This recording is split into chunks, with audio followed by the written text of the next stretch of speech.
আজকে আরেকটা নতুন ভিডিও নিয়ে তোমাদের সামনে হাজির হয়ে গেছি। এটা হলো আলু পটল চিংড়ি। তো সবাই তো আলু পটল এমনিতে খাও বা অনেক ধরনের খাও, তো আলু পটল চিংড়ি দিয়ে একবার খেয়ে দেখবে, এটা খুব টেস্টি হয়। তো আমি কিভাবে তৈরি করেছি এটা তোমাদেরকে সম্পূর্ণটা দেখাবো। আর কেউ টেনে দেখবে না, টেনে দেখলে একদম বুঝতে পারবে না। আর যারা এখনও আমার চ্যানেলটা সাবস্ক্রাইব করনি তারা অবশ্যই চ্যানেলটা সাবস্ক্রাইব করে পাশে থাকা বেল আইকনটা প্রেস করে দেবে। আর লাইক শেয়ার কমেন্ট অবশ্যই করবে, শেয়ার একটু বেশি বেশি করে করবে যখন অন্যরাও এটা দেখে করে নিতে পারে। তো চলো কিভাবে তৈরি করেছি আমি তোমাদেরকে সম্পূর্ণটা দেখাচ্ছি। এই রেসিপিটা তৈরি করার জন্য আমি আগে থেকে আলু আর পটল এই যে কেটে রেখে দিয়েছি। তোমরা এইভাবে ডুমু করে কাটবে আলু আর পটলগুলো। তো আলু পটল কাটাটা আমি আর দেখাইনি, এইভাবে কেটে রেখে দিয়েছিলাম আগে থেকে। তো এখন আমি এই আলু আর পটলগুলোকে প্রথমে একটু ভেজে নেব। কড়াইতে তেল দিয়ে দিয়েছি, তেল গরম হয়ে গেছে। তো আমি আলু আর পটলগুলোকে এখন একটু ভেজে নেব প্রথমে।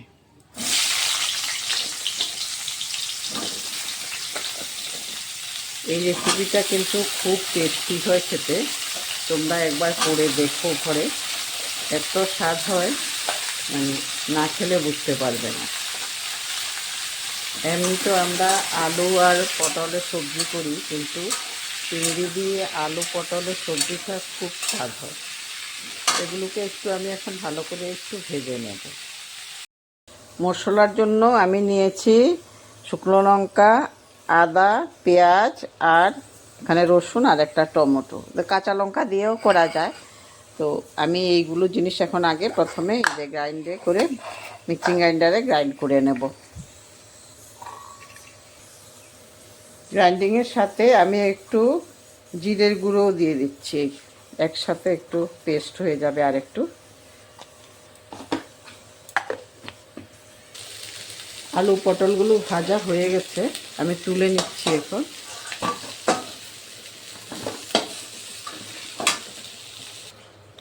সামান্য নুন আর হলুদ দিয়ে মেখে চিংড়িগুলোকে আমি এখন প্রথমে ভেজে নিচ্ছি।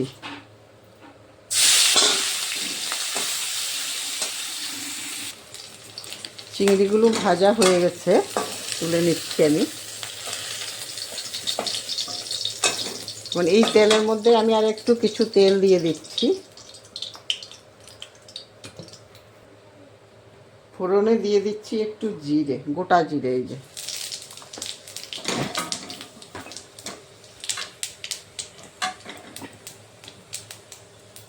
তারপরে আমি যে মশলাগুলো করে রেখেছিলাম ওই মশলাগুলো এখন দিয়ে দেব।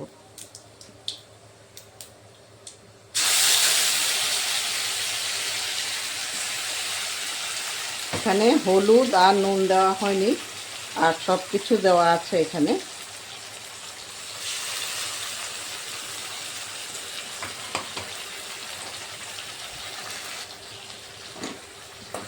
মশলাগুলোকে একটু ভালোভাবে কষিয়ে নেব। একটু হলুদ দিয়ে দিচ্ছি, হলুদটা দেওয়া হয়নি। নুনটা একটু পরেই দেব আমি, নুন এখন দিচ্ছি না।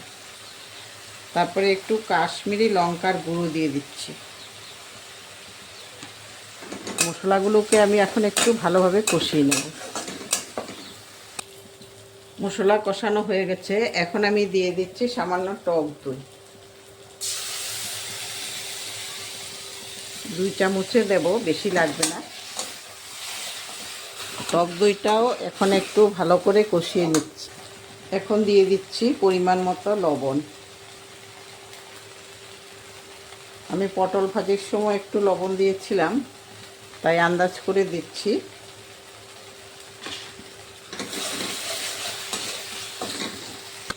মশলা কষানো হয়ে গেছে, এখন আমি জল দিয়ে দেব। প্রথমে ওই যে মিক্সিং গ্রাইন্ডারে পাত্রটা ধুয়ে আমি একটু জল দিয়ে দিলাম। তারপরে পরিমাণ মতো জল দিয়ে দিচ্ছি। জলগুলো যখন ফুটবে তখন আলু পটলগুলো দেব। জল ফোটার আগে দিচ্ছি না। তো ঝোলটা বেশি থাকবে না, এই পরিমাণ জল হলেই হয়ে যাবে।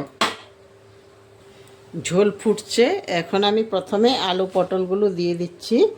তারপরে এই যে চিংড়িগুলো ভেজে রেখেছিলাম যে ওগুলোও দিয়ে দিচ্ছি। এগুলো দিয়ে একটু নেড়ে চেড়ে তারপরে একটু টাইম ঢেকে রাখলে হয়ে যাবে, কারণ আলু পটলগুলো একটু ভালো করেই ভাজা হয়েছিল।